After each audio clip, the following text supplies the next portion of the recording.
dafa bëgg yónni yonentam bu tudd Yuusuf te ci yónni gi mu ko bëgg yónni mu teg ci kanamam ñeenti pakk bu ci ne mën na ci fakastalu parce que bu ci ne danger la pakk bu jëkk bi mooy teen ba moo tax ñi doon jéem a imaginer li ñu doon jëm imaginer mooy teen bu am gan lan la yëg ñi dugal Yuusufa ci teen bi li ñu yéene mooy mu dee te teen bi ci boppam yëg ni ganu yonent la am.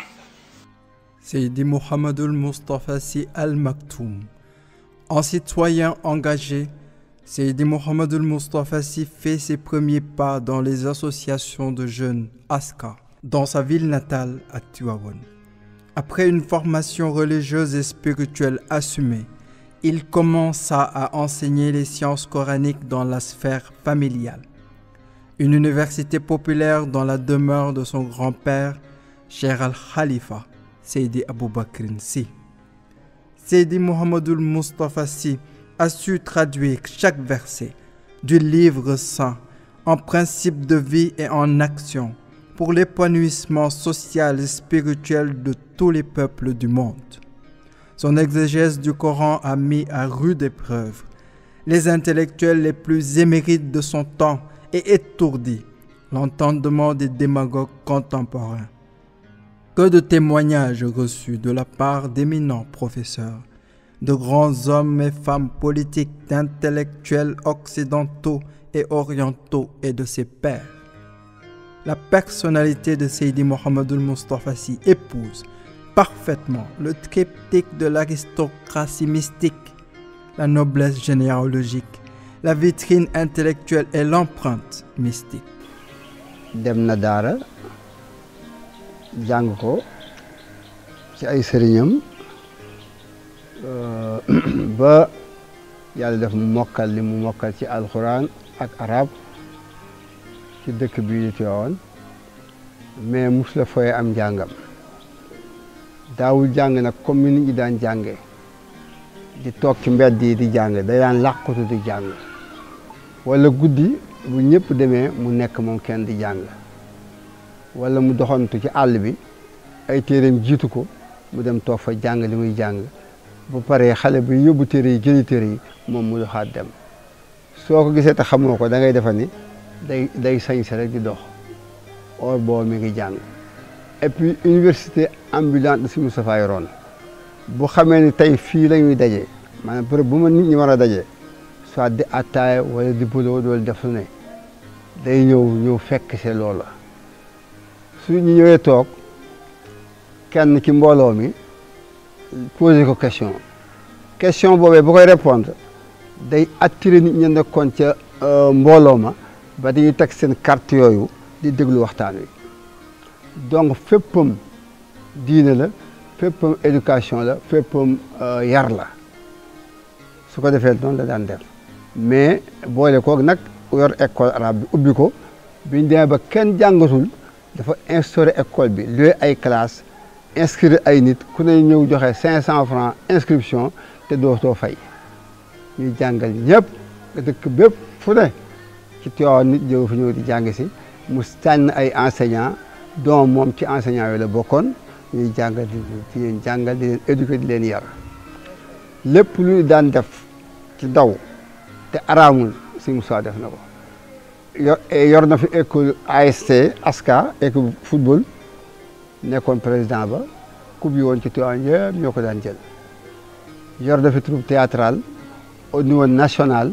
gagné na fi coupe théâtre festival mondial du théâtre populaire gagné na fi trophée bu mag ñu daaloon ñu Tëngéej ñuy compétir biir Dakar di ñëw. Seydi Mouhamadoul Moustapha Sy est un homme de Dieu doté de mission, fils de Seydi Cheikh Ahmed Tidiane Sy Al Maktoum, homme de Dieu multidimensionnel et éminent penseur, petit-fils de Seydi Aboubakar Sy, le Khalife, homme de Dieu et grand intellectuel, arrière-petit-fils de Seydi Cheikh Hadji Malick Sy, homme de Dieu, grand savant et universitaire. Tout cet héritage pour un seul homme serait-on tenté de dire, comme le prophète Joseph, Il avait choisi la demeure des innocents en empruntant le chemin de la vérité et de la justice. Cette filiation mystique à elle seule n'explique pas la complétude et la maturité de cet athlète spirituel.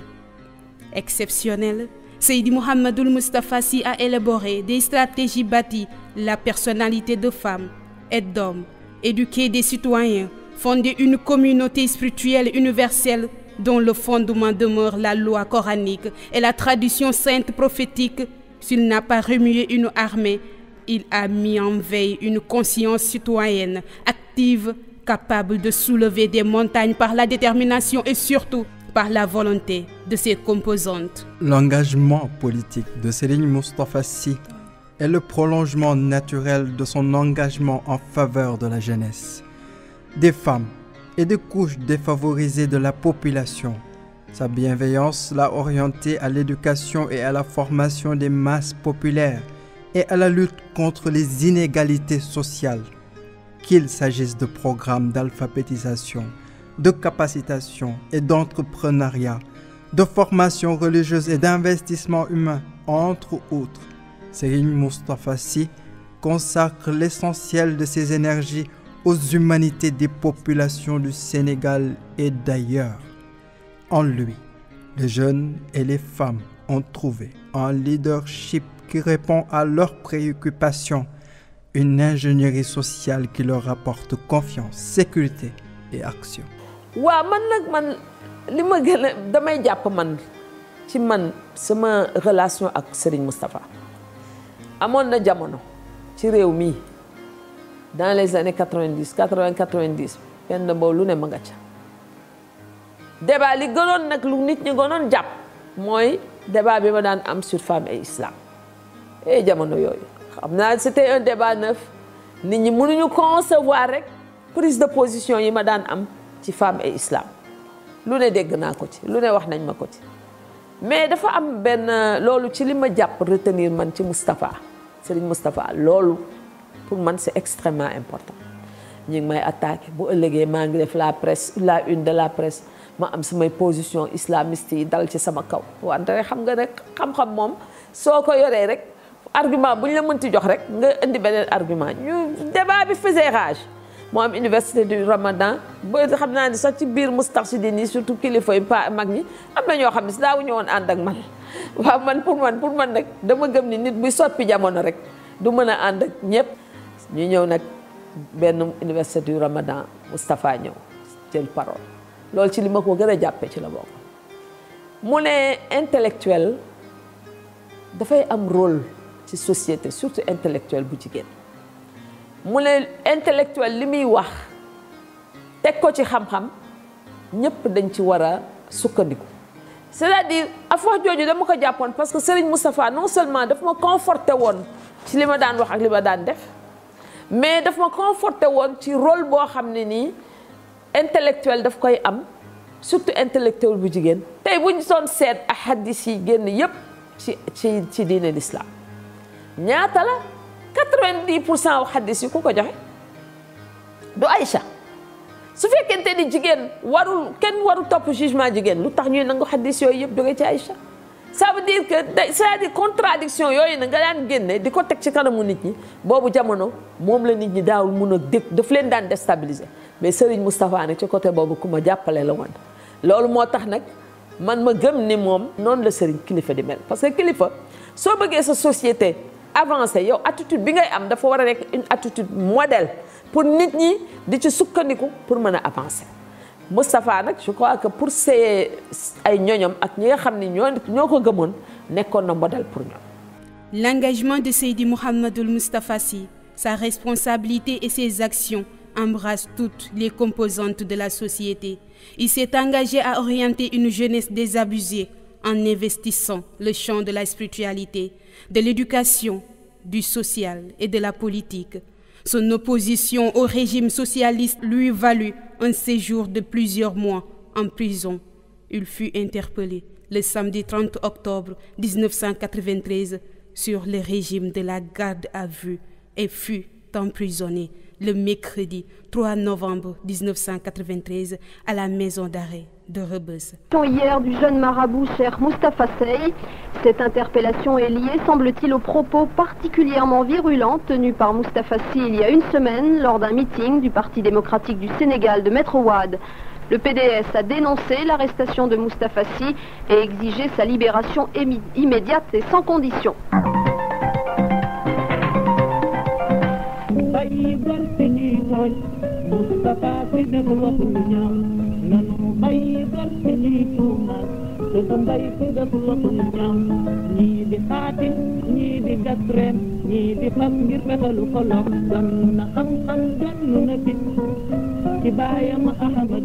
L'arrestation hier de Cheikh Moustapha Sy, un jeune marabout qui est l'un des plus puissants chefs religieux du pays, une interpellation qui semble-t-il en rapport avec des propos virulents tenus par l'intéressé il y a quelques jours lors d'un meeting du PDS, le parti de Maître Abdoulaye Wade. Cheikh Moustapha Sy est à la tête de la confrérie la plus importante numériquement dans le pays. Son portrait tout de suite avec Nicolas Balik.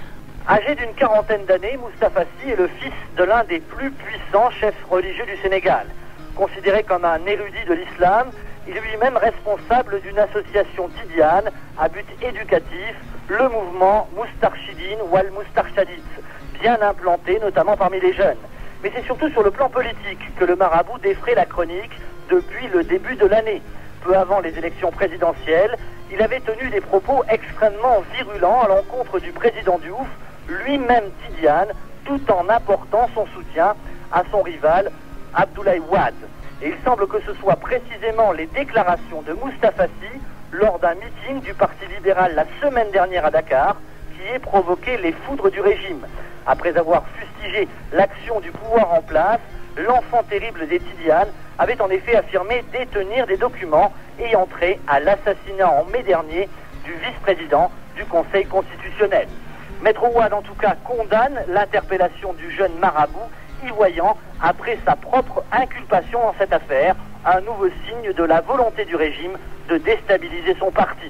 Nicolas Balik, Dakar, RFI. Ouais, mais en fait, depuis les années 90, dafa amoon toujours des politiques d'alliance.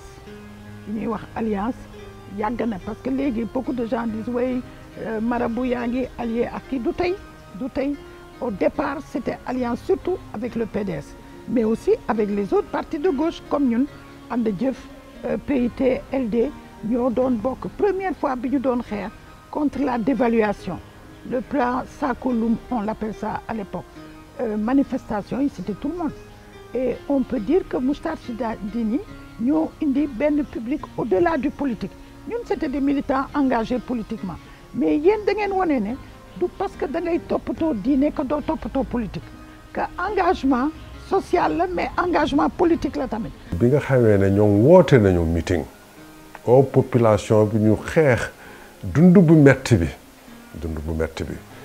parce que meeting bi thème bi c'était mobilisation contre la vie chère, précisément la politique économique de l'État. bi loolu amee ñoom ñu woote itam pour nit ñi défendre les libertés publiques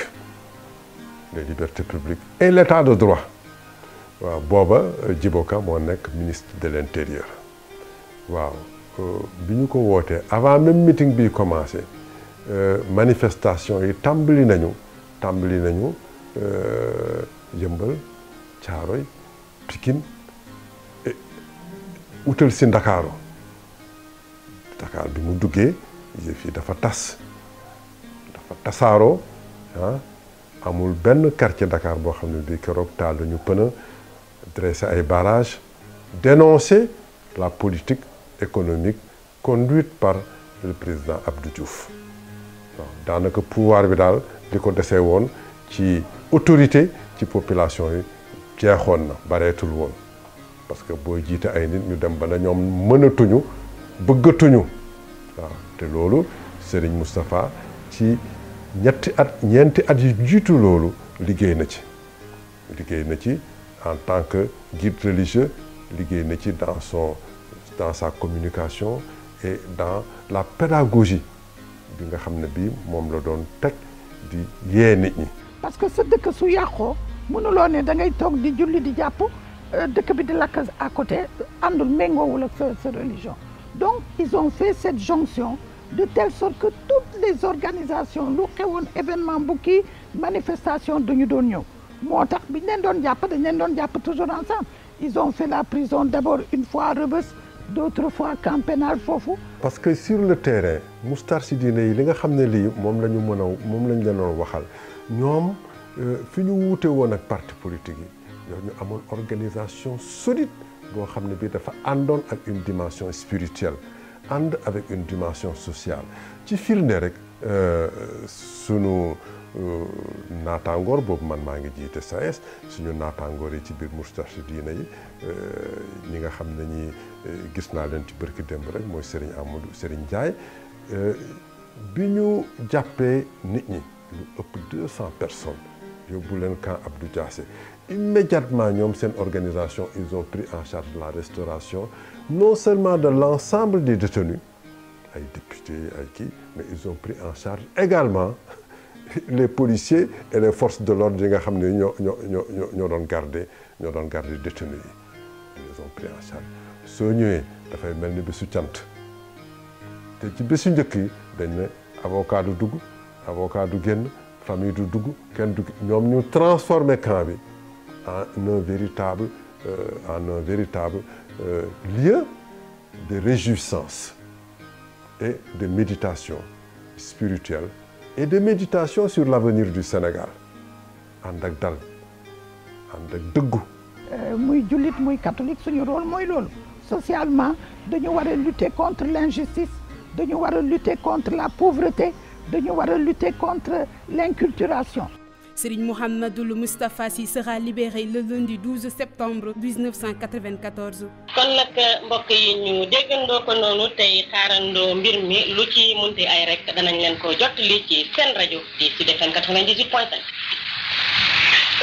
En fait, c'est une information que j'apprends moi-même, certainement en même temps que les auditeurs de Sud FM. Et donc, je ne peux pas vous affirmer que effectivement ça va se passer à 20h ou à 22h, parce que je n'avais pas été informé d'une telle mesure. Cependant, puisque la grâce présidentielle, comme son nom l'indique, appartient au président de la République, ça peut être une décision unilatérale du président de la République. Mais à mon avis, en tout cas pour ce que j'en sais, Moustapha Sy, je l'ai rencontré jeudi dernier seulement. On n'avait pas discuté d'une demande éventuelle de grâce présidentielle et je ne suis pas sûr que Moustapha Sy ait formulé la demande de grâce. Parce que si cela devait être, bon, il avait largement le temps de le faire bien avant, dès les premières, dès donc la condamnation. Je ne vois pas comment Moustapha Sy attendrait à 2 mois de sa libération pour formuler une demande de grâce présidentielle. Donc je ne suis pas très sûr que ce soit Moustapha Sy qui soit à l'origine de cette mesure si cela a été réel. En fait, en tout cas, à ce que nous savons, Moustapha Sy n'a pas interjeté appel. Donc là, la décision, même ici, on peut ne pas dire que la décision est définitive dans la mesure où ça a été un dépôt réputé contradictoire. Et les délais de recours peuvent encore être exercés parce que tant que là, le jugement n'est pas signifié, Moustapha Sy pouvait encore interjeter appel. Mais lui, il n'avait pas décidé de faire appel parce que bon, si je pense que Moustapha Sy voulait faire appel, il se serait présenté à l'audience et se serait défendu. Bon, il n'a pas jugé utile de le faire. Donc si aujourd'hui l'autorité à qui appartient la grâce décide lui-même d'ordonner ou d'accorder sa grâce, bon, on ne peut que constater que c'est le président qui lui-même, de façon unilatérale, a pris cette mesure. Bon, maintenant, quelle est la réaction de Moustapha Sy vis-à-vis de cette demande?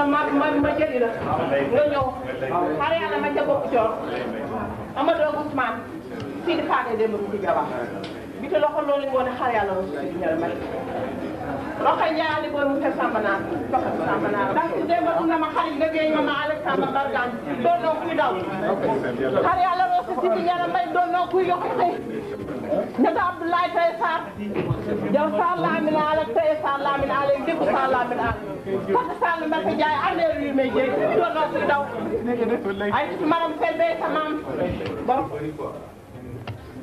ci di faagee dema mi ci jawaar seen ñoom policier ñu mën a génne sëriñ si géeru génn ñi jàmbaar ñi nañu bàyyi jàmbur yi waaw nañ leen bàyyi ci di faagee dema mi ci jawaar keroog ba ñu lay dugal 100 mètres nii laa def ba nga duggee dama ne alhamdulilah rabbil alamin sama xel dal ci yow ndax am na foo xam ne gox su fa jaar xool nit ñoo war a dal sama xel dal ma jooy ba yàgg ma yeddaat sama bopp li ma man lu may jooy am ndam di jooy xaar yàlla jara mbay gor su dul bañ doo dugg kaso gor su yoxi doo dugg kaso gor su ñuy teg sëfu mbaam mu yuguri du dugg kaso si di faagay dégg ma ca jawaar da nga am looy bañ te danga koy bañ ba yow ma xiyam fa tabaarakallaahu ki la jur ku ko niru doo ragal Cheikh Naama Tidiane sa baay commandeur Cheikh Al Khalifa mooy commandeur l'islam bi di commandeur diine ji di géeru géer ñi di jàmbaari di sangub sang yi di sëriñ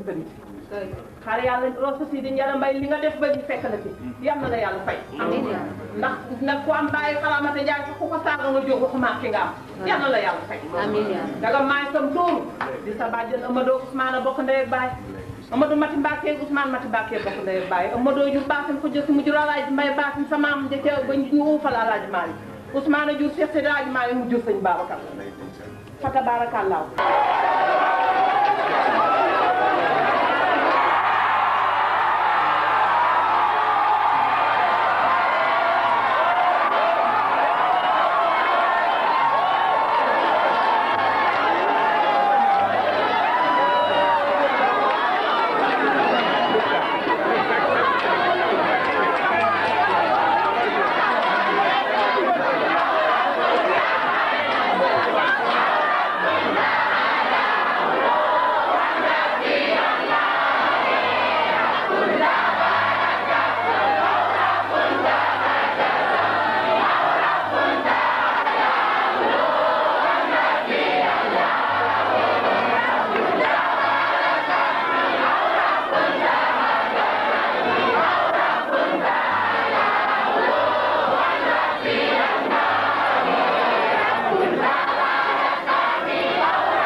nee na mi ngi leen di sant ci seen taxawaay.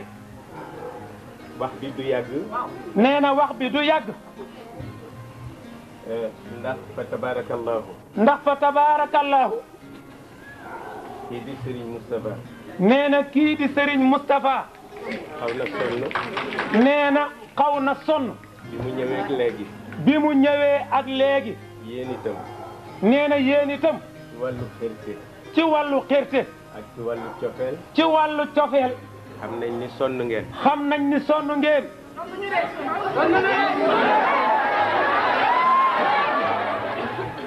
am na lu ñu leen waxoon. am na lu ñu leen waxoon. te man maa leen ko waxoon. te nee na moom Pape Malick Sy moo leen ko waxoon. dama leen waxoon ni. nee na dafa leen a waxoon ni. Serigne Moustapha. Serigne Moustapha Sy. du bind mukk leet. du bind mukk leetar. naan Abdou Diouf génne ma. naan Abdou Diouf génne ma.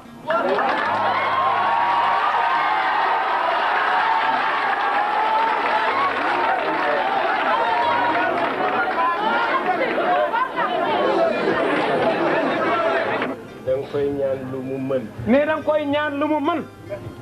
te ñaan Abdou Diouf. nee na te ñaan Abdou Diouf. pour mu génne Serigne. il a déjà purgé sa peine. li mu waroon a tëdd. nee na li mu waroon a tëdd. tëdd na ko ba mu jeex. tëdd na ko ba mu jeex sax. ak dignité. ak dignité.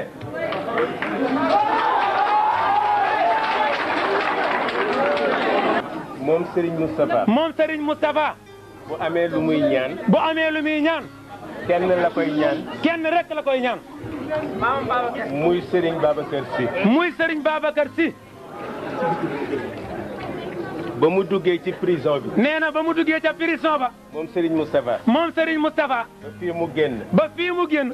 kenn rek ko wéttali. nee na kenn rek moo ko wéttali. muy Serigne Babacar Sy. muy Serigne Babacar Sy. ndax Serigne Babacar Sy. nee na ndax Serigne Babacar Sy ci boppam. moom.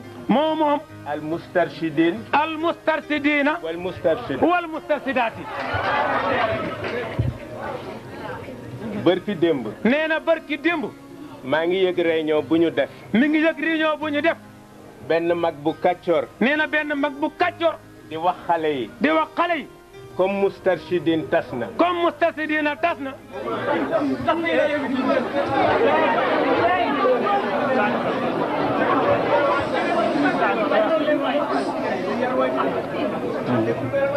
comme ku ko tas. kan moo ko tas. mu ni ko le ministre de l'intérieur. mu ni ko le ministère de l'intérieur. xale ba wax ko ni ko. xale ba wax ko ni ko. tontu mag ma. tontu mag ma. ni ko. ni ko. ministre de l'intérieur. ministère de l'intérieur. li ko gën a yomb. li ko gën a yomb. mooy mu tas sa sëyu yaay ak sa baay yow. mu tas sa sëyu yaay ak sa sëyu baay moo gën a yomb mu tas mustarshidina wal mustarshidaati. pour wax leen ni. nee na pour wax leen ni. looy tas. looy tas. da ngay xam fu ñu ko sose. da ngay xam fu ñu ko sose. mais loo xamul fu ñu ko sose. loo xamul fu ñu ko sose. bu fekkente ni vanité rek moo la jàpp. bu fekkee ni vanité rek moo la jàpp. ngay jaaxaan ci sa chaise. ngay jaaxaan ci sa chaise. di wax loo gëm. di wax loo gëm. ak loo gëmul. ak loo gëmul. ñu bàyyi la ak temps bi. ñu bàyyi la ak temps bi rek. lu ci nekk. lu ci nekk. jamonoy dem ba leeral. jamonoy dem ba leeral. À sa sortie de prison, Serigne Mohamedou Moustapha Sy reprend de plus belle la lutte contre les injustices du régime socialiste. Il anime plusieurs conférences publiques pour éveiller les consciences et dénoncer les dérives du régime socialiste. Parce que régime socialiste au Sénégal échec nañ. Régime démocratique bu ñoom PDS ak seeni alliés yépp échec nañu man maa leen ko wax.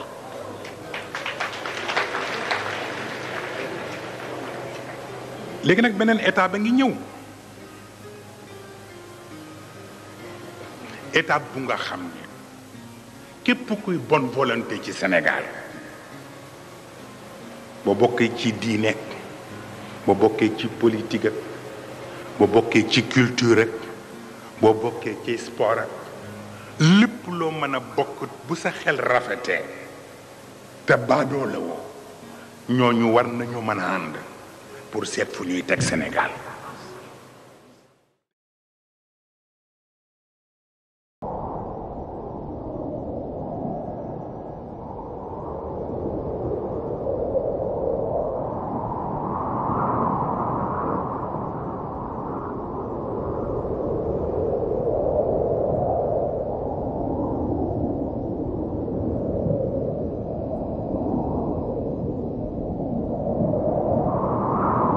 Des premières sections de base du Daïratul Moustarchidine wal Moustarchidati à Dakar aux sections étrangères, l'ingéniosité de Seydi Mouhamadou Moustapha Sy, c'est sa capacité à servir sur une même plateforme un senior et un jeune, un homme et une femme, afin que la justice sociale soit érigée en principe de la vie en communauté.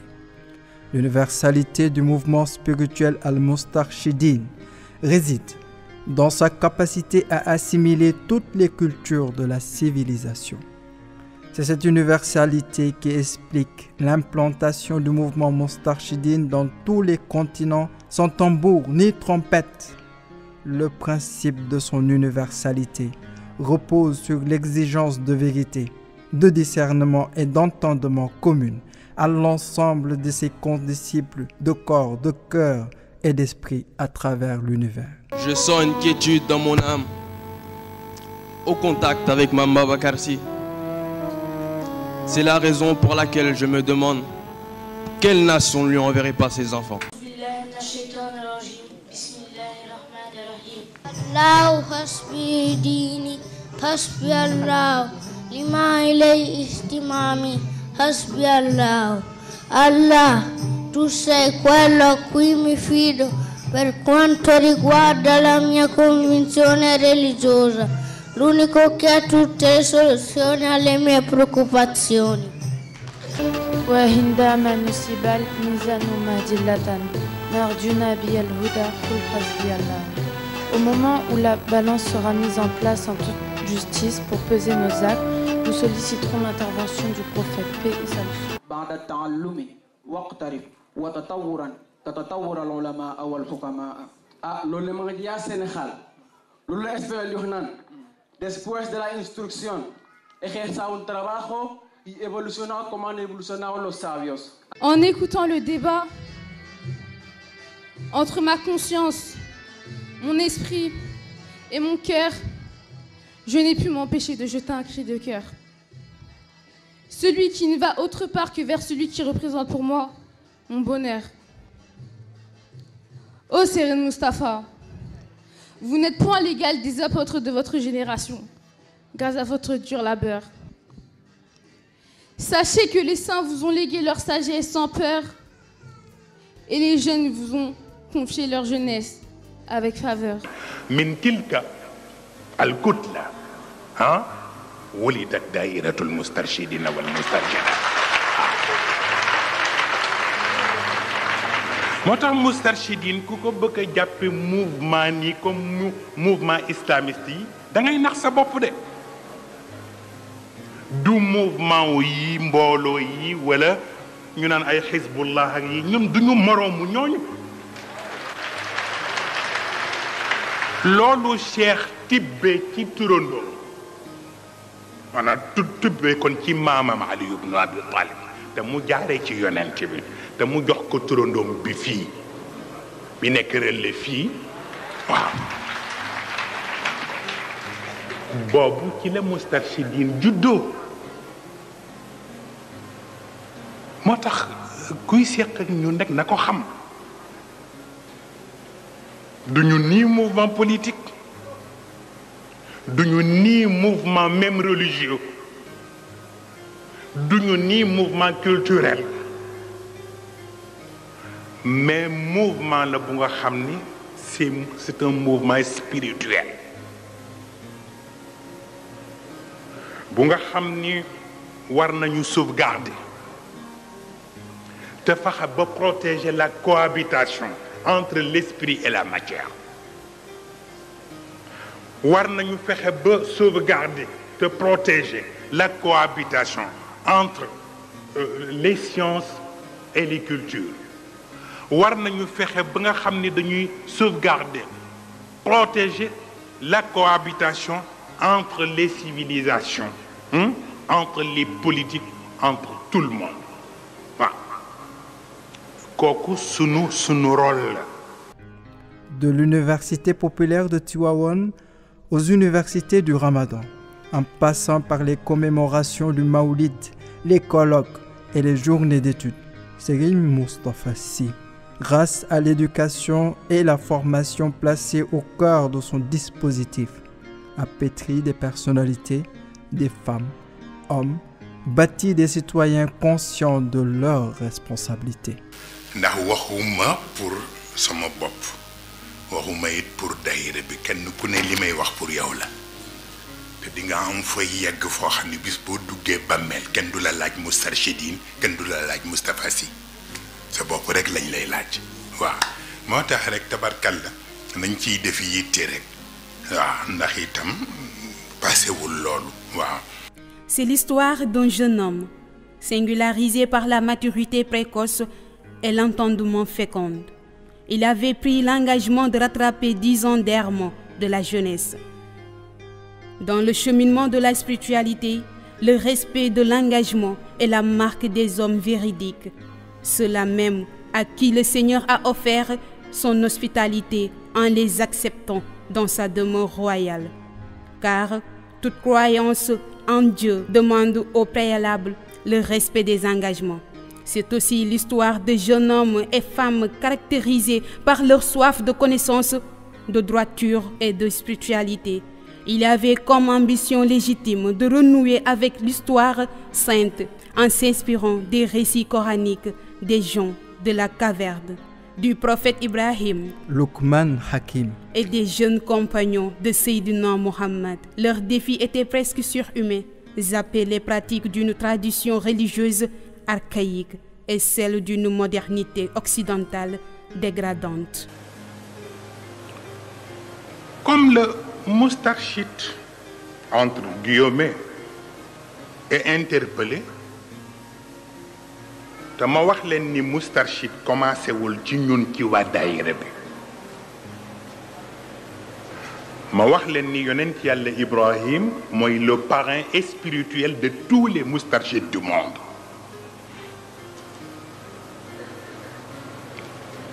mu mel ni nag muy Ibrahim muy Moussa muy Isa ku ci ne ci ñoom ñett dafa am benn défi boo waroon relever. yonent yàlla Ibrahim défi biñ ko relever loo défi pénc la te mooy juddu ci pénc en famille ñëw fekk say maam di jaamu lu bokkul ak li nga xam ay yàlla yu ñu tabax te koo wax mu ne la sunu maam yi lii lañ doon jaam xoolal defi aada bu yegg foofu ba sa famille encerclé la fas yéene doo jaamu lu dul ñoom li ñu gëm te yow li ñu gëm pour yow nekkul. xoolal fa ci Ibrahim jaar donte ñi ko nangul barewul woon waaye yàlla dogal na ñi mu am ci famille boppam mu di Ismaïl ak Ishaq ndaw nañu néew nañu ci nombre waaye rëy nañu ci résultat. boo bëggee xam ni rëy na ci résultat da ngay dem Makka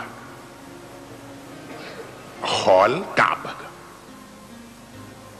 gis la ca wetam ñu tudde ko maqamu Ibrahim ak ba mu ko tabaxee ak léegi te yàlla ya baayam yooyu ak maamam yooyu doon jaamu ca booba jamono lañ ko fàtte.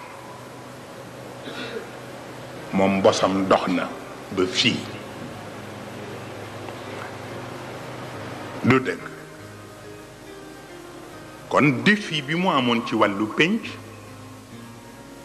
def na ko faas tabax pas-pas bu dellu ci yàlla delloo ci l'unicité de Dieu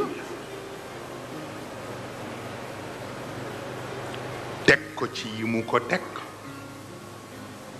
indi espace indi temps indi sujet espace bi di thèse ci moom temps bi di antithèse ci moom sujet bi ñëw def synthèse bi fa la jaamu yàlla yépp commencé démarrer ba fii ñu toog. Moussa ñëw moom itam am défi bu mu fa fekk te défi bi défi politique la ndax dafa am ku ñoo wax Firawn egg na ci abus de pouvoir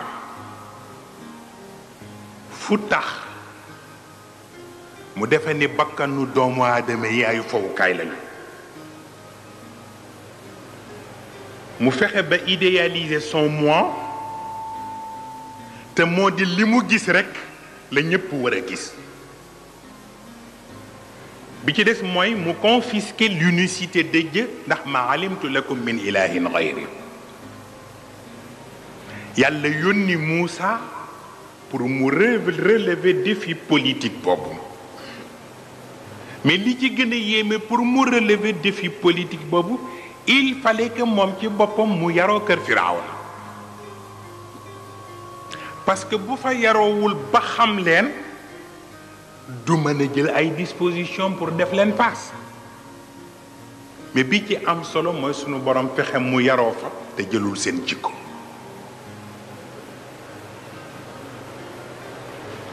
donc moom itam def na yitteem jaar ci xam-xam ba xëy relever défi ba fexe ba Firawna gëm ni ndeke beneen yàlla bu dul yàlla bii amul te mooy ba mu demee ba ca biir ndox ma mu wóor ko ni la ba fa des keroog gëm na ni beneen yàlla bu dul moom am na waaw la ilaha illa alladi amana bihi banu israil waaw donc kon Moussa défi politique boobu relevé na ko Isa ibnu Maryam ñëw moom itam taseeg benn défi culturel parce que bi Ibrahim tabaxee pas-pas ba noppi Moussa ñëw indi xam-xam yàlla bëgg seen action am solo mu jël pouvoir am délégué ko Isa mais ñaan leen pouvoir bi pour ñu personnaliser ko ñu juum faf ko personnifier donc totalitarisme de l'imagination boobu am jur fausse interprétation moo taxoon ñu ñaan Isa ibnu Maryam mu créé benn groupe bu ñu wax alxawaariyin ñu koy wax les apôtres wala ñu di leen wax bokk le collège apostolique ci wàllu église catholique ñuy fukk ak ñaar pour que ñu jéem a relever défi boobu fexe ba fausse interprétation boobu ñu seet naka lañ koy safar. Seydina Muhammad, avec les experts en la matière, accomplit la mission et lui donna la maturité essentielle et existentielle. De Aboul Abbas à Al Maktoum, le relais ne s'est pas interrompu. Cheikh Al-Hajj Omar l'annonce, les Moustarchidoun. Cheikh Al-Haji Malik Sy, la facilitation, Taïsir. Cheikh Al-Khalifa, la couveuse, Hassir. Cheikh Ahmed Tidiane Sy Al Maktoum, la délivrance, Fiatoun. Et Seydi Mohamedou Moustapha Sy, la stratégie. Le Daïratul Moustarchidine wal Moustarchidati, un mouvement spirituel qui doit sauvegarder et protéger la cohabitation entre l'esprit et la matière, les cultures et les sciences, la spiritualité et la politique. C'est à l'issue d'une conférence publique de Serigne Cheikh Ahmed Tidiane Sy Al Maktoum en 1978 à Keur Dieumb qu'il prend l'engagement solennel d'œuvrer pour la conscientisation de la jeunesse après les errements occasionnés par les crises de 1968. Serigne Cheikh Ahmed Tidiane Sy Al Maktoum avait dénoncé lors de cette rencontre les pratiques d'une jeunesse irresponsable et désabusée.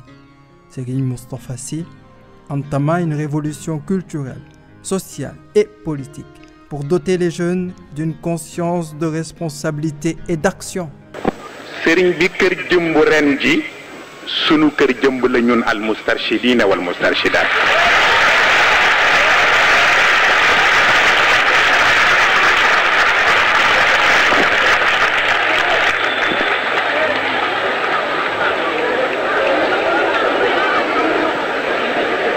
li tax mu nekk sunu kër jëmb yaa ñëw fii atam wax ni 1968 ba 1978 yàlla ndawi jamono la ko sédd bu dee def nañ ci lu baax fa xayrun bu ñu ci deful lu baax nañu ko dabaatal ak fukki ati liggéey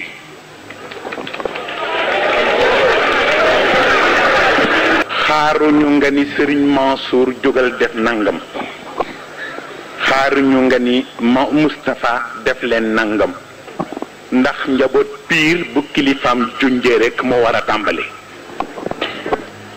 mu mel ni nag ca la ñu commencé dabatal ja ndax dañu wax ni ku am tey rek am nga démb ku am noo mel tey bëgg nag dafa am noo meloon démb moo tax kon am na koo ko war a santé. Devant le tableau peu reluisant de la jeunesse dressée par Serigne Cheikh Ahmed Tidiane Sy Al Maktoum, il fallait mettre en place un programme réconciliant l'esprit et le corps pour créer la synergie de l'action en plaçant l'ingénierie spirituelle et sociétale au cœur de son appel. Serigne Mouhamadoul Moustapha Sy a pu bâtir la personnalité d'hommes et de femmes pour une société plus juste. Le mouvement Moustarchidine a aussi érigé l'action sociale en principe de vie. L'entrepreneuriat social prend toute sa dimension avec l'octroi de dons.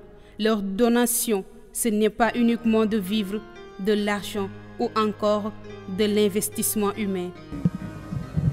te itam du lu ñuy def pour jéem a wanewu parce qu'au Sénégal lu nit def lu mu tuuti tuuti da ngay bëgg a dund bi interpréter ko or que ñun dafa am rek benn njàng bu ñu bëgg jàngal nit ñi parce que la première fois bi ñu demee Mbaling ci village bi nekk Mbour pour yóbbu fa ay dons dañu wax ni depuis des années y a que les chrétiens ñoo fi ñëw di ñu indil ay dons mais pour la première fois pour que benn groupe bu jógee ci l'islam ñëw di ñu indil ay dons waaye itam fekk na itam ci Sénégal ni ñuy interpréter diine ndax defe ne diine bu génnee jàkka ji rek diine jeex na or que diine ci boppam religion action sociale la action sociale la parce que bañ nit tumuranke ci àdduna moo tax yàlla wàcce diine moo tax yàlla nanguwul minorité fekk majorité bi di man waa minorité waratu fee am ndax war nañ leen a mën a leen ba tax na nag ñun boobu idée la ñuy jéem a concrétiser def ko ci cadre de l'action sociale wane ni aussi diine nekk ci du tere participer ci lépp loo xam ni œuvre de développement la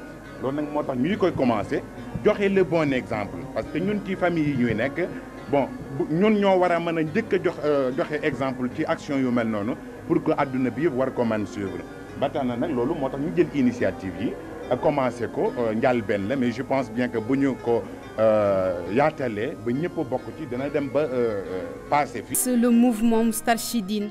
Serigne Mouhamadoul Moustapha Sy, comme le fondateur de la confrérie Tidjane, l'avait fait pour les enfants naturels, a offert une paternité spirituelle à tous les jeunes du monde. C'est lors d'une conférence publique tenue à Dakar en 2000 que Mame Cheikh Ahmed Tidiane Sy Al Maktoum témoigna des résultats honorifiques obtenus par le mouvement Al Moustarchidine dans le secteur complexe de la spiritualité. ndax obtenir nga tabarakallahu ci barke góor gi des résultats dans un domaine qui est beaucoup plus important parce que c'est le domaine de la spiritualité ma ne ko est-ce que xam nga ban résultat la daayira bi obtenir ci wàllu ruux ma ne ko est-ce que xam nga ko man xam naa ko fi ma toog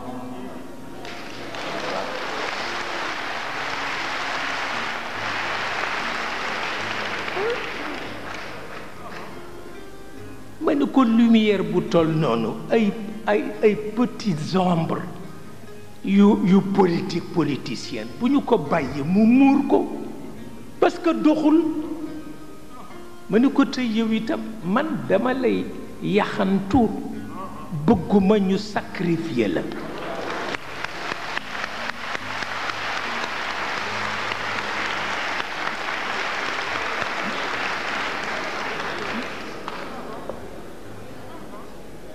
ma ni ko te tu as des ennemis qui sont tellement malhonnêtes qui sont tellement méchants ma ni ko il faut faire attention parce que ñun ñu joxe suñu bakkan ñu jël ko moo ñu gënal yow nga joxe sa bakkan ñu jël ko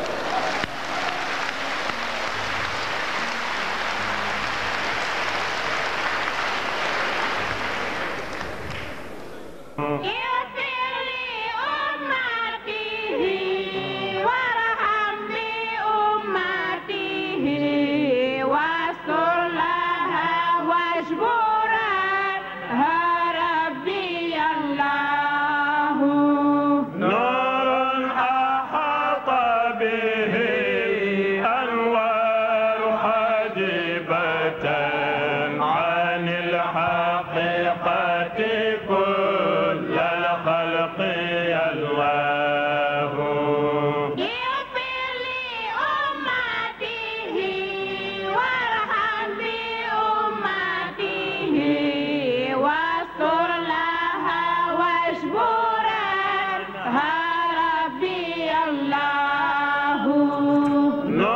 support à sa mission de conscientisation des mœurs et d'accompagnement des populations, Seydi Mouhamadoul Moustapha Sy a créé le groupement économique Synergie Femmes avec une mutuelle de crédit et le groupe Média Mourchid Communication, TV, radio et digital et le parti de l'unité et du rassemblement PUR. Le développement honorifique, dira-t-il le 25 décembre 1990 à Ndiakhate, est une ascension de l'esprit et du corps avec le spirituel et le temporel inséparables. 10 longues années après son opposition à la réélection d'Abdou Diouf, le 3 février 1998, Serigne Mouhamadoul Moustapha Sy créa alors son propre parti, le PUR, qui contribua largement à l'éveil de conscience des masses. Les femmes dévouées pour la cause revisitent les recettes de Seydi Mouhamadoul Moustapha Sy qui ont fait le succès du mouvement Al-Moustarchidine dans le domaine socio-éducatif. Plus qu'une simple occupation philanthropique, plus qu'un humanisme de surface ou de nivellement de classe, il s'agit pour les femmes dévouées pour la cause de mettre en œuvre un dispositif d'action sociale à l'image des enseignements et orientations du guide des Moustarchidines. Mettre en œuvre des synergies humaines et matérielles afin de générer une énergie capable de sécuriser, de protéger et d'alerter.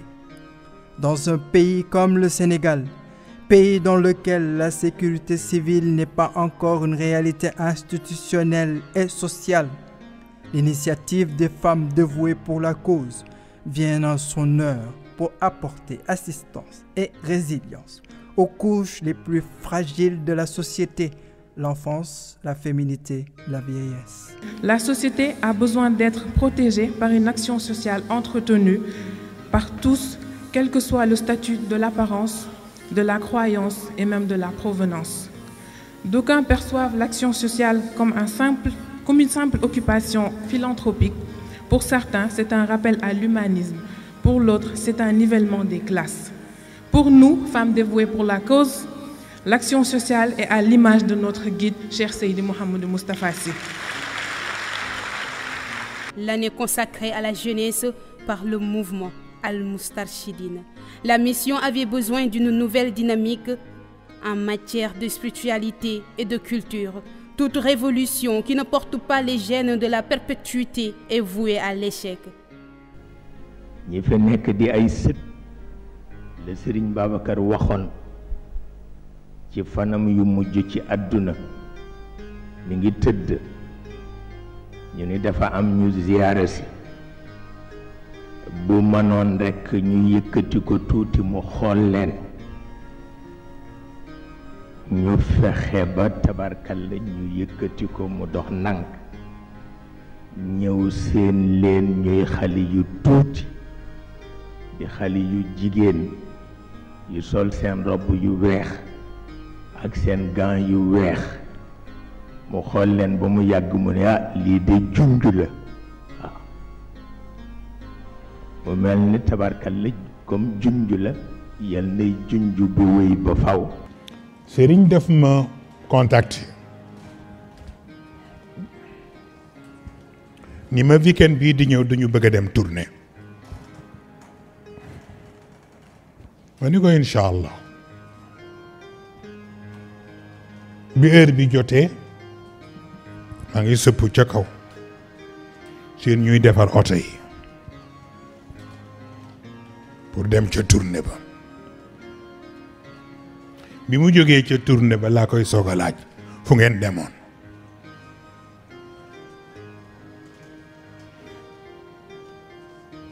dama dem nañu Dagana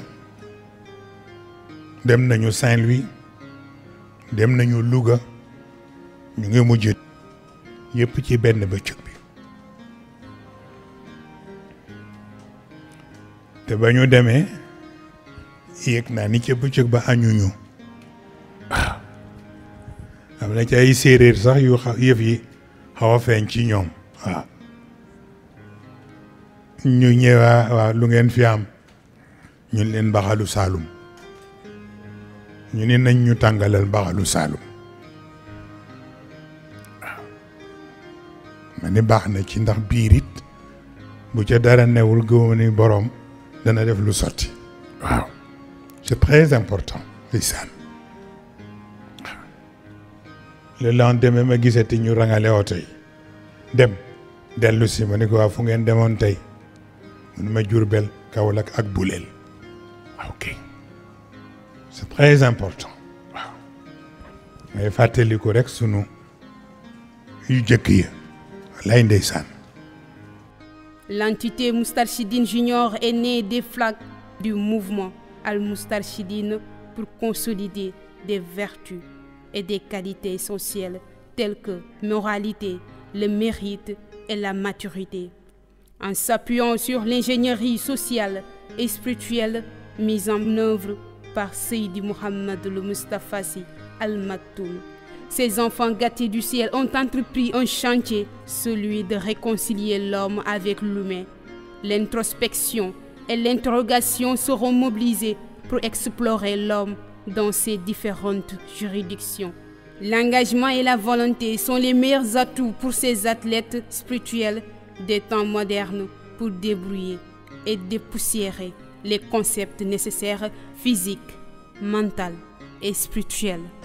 Moustarchidine Junior cadre de formation la pour képp koo xam ni yëg nga ci sa bopp ni soxla nga ko rawatina xale yi waaye lan mooy xale nit dina am ñeenti fukki at wala juróom-ñeenti fukki at te yàlla xam ne xale la problème bi du problème mu fii laa toll ci at wala fële problème mu mooy sentir nga besoin wu avancer sa bopp loolu doo nga ko tax a jóg nag. Moustarchidine Junior cadre de formation la ñi ñu fiy formé bu ñu paree ñoo war a dugg ci daara bi def ci seen kattan am ngeen ñaari busol xam-xam bi leen góor gi jox ak pas-pas bi ngeen am ci moom ñaari busol yi ko dajale billahi te muy dëgg ci yow kenn mënul taxaw sa kanam wax la lu jaaduwul nga nangu ko. Mame Cheikh Ahmed Tidiane Sy capitaine, un coach multidimensionnel au commandement du vaisseau spirituel Moustarchidine Junior, un capitaine habité par la passion qu'il voue à son maître. Face à une certaine routine entretenue par certaines composantes du mouvement Al-Moustarchidine, Mame Cheikh Ahmed Tidiane Sy capitaine a entamé une révolution socio-culturelle pour booster le corps, fortifier le mental et doper l'âme. Favoriser la jonction de l'homme à l'humain est le credo de son programme qu'il propose à toutes les franges de la société. Le Colisée de l'éveil entretient le flambeau de la vérité dans un monde où règnent les tendances caractérisées par les illusions et les préjugés. Cette invitation aux arènes de la connaissance et de la perception pure est aussi une relecture de concepts spirituels, religieux et mystiques, souvent galvaudés et mal compris. Aller-retour est un raisonnement fort sur l'environnement, la juridiction de l'espèce humaine et une introspection sur ses composantes. Plus qu'une réflexion, il s'agit d'un appel au raffinement de la connaissance et à l'ingéniosité de ses moyens et outils d'accès. Aller-retour est donc une relecture de réalité souvent très mal comprise et pas du tout assimilée. C'est une gymnastique entre physique, mentale et spirituelle, une ode à la dissonance de la symphonie spirituelle. lu fi desati si Malick def nga lépp si Malick koo donnul yàlla tegu ko loxo si Malick yaay Moussa ndax jàmbaar ak doole bu war a nekk ci góor yàlla moom ci yow si Malick yaay Aïssa ndax mbaax ak oyof gu war a nekk ci moom moo ci yow si Malick yaay Muhammad ndax jikko bu gën ci nit dajale nga yëpp ba pare ne toog ne tekk ak moom si Malick yaay Ahmad ndax ruuxu tariixa bi sëriñ bi yaa ko incarné.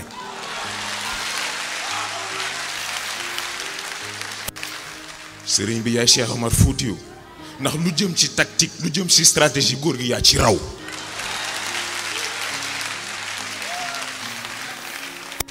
góor gi yaay Cheikh El Hadji Malick ndax lépp luy tey góor gi yaa ko dajale. si Malick yaay Khalifa Ababacar Sy ndax nim la tegee loxo tegu ko kenn loxo.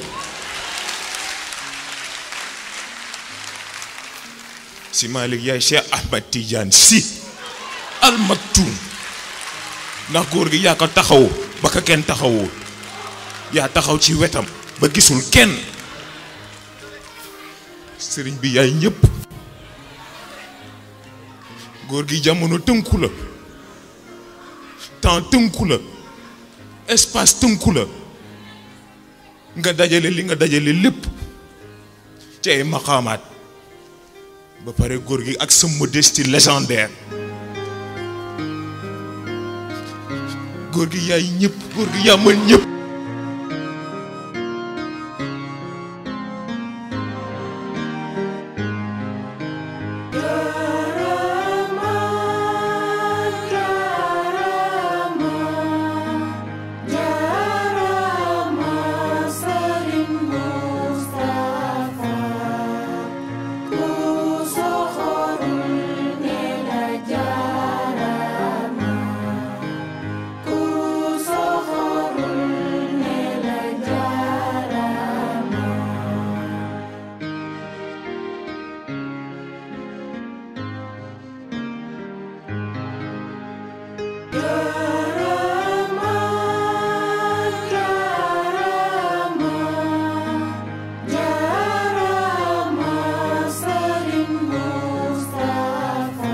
góor gi yaay ñëpp góor gi yaa mën ñëpp.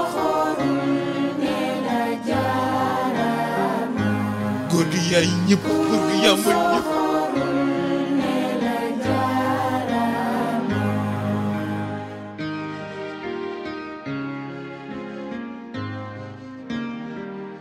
Yeah.